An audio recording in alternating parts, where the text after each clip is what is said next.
Hey everyone, so today we're going over our third and final installment in our series of hen of the woods, chicken of the woods, and brick-capped mushrooms.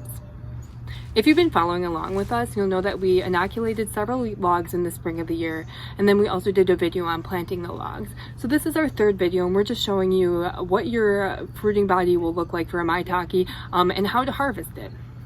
Now there are a few things to keep in mind with this method and exactly when the mushrooms are going to present themselves.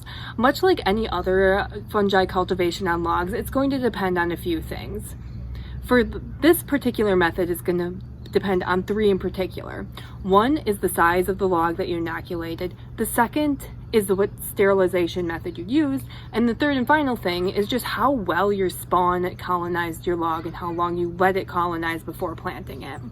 So if you inoculate a log in the spring of the year, let it colonize for several months, and then plant it in the summer of that year, you'll be lucky to get a fruiting that fall.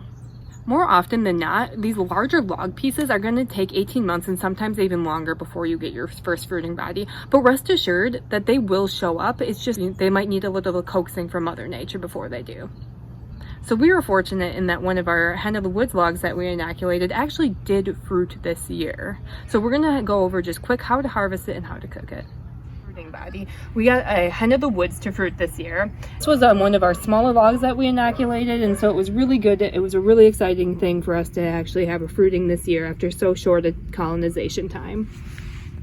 So you know your hen is ready to harvest when the fronds are really thin at the edges. They start out as a really dense cluster and then they expand into these feathery leaf-like structures. So this one you can see is very thin. So that means that it's ready to harvest. So what you're going to want to do to harvest, all you're going to need is a knife. You're not going to want to pull it because you're going to break it. So you're going to want to have some sort of knife, and you're simply going to want to kind of lift up an area till you see it, and then you're going to want to cut.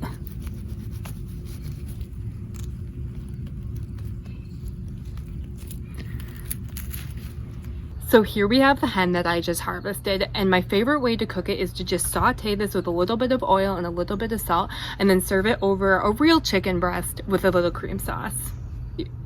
I hope you guys look forward to getting your first fruitings. We're excited for you to start, and happy harvesting.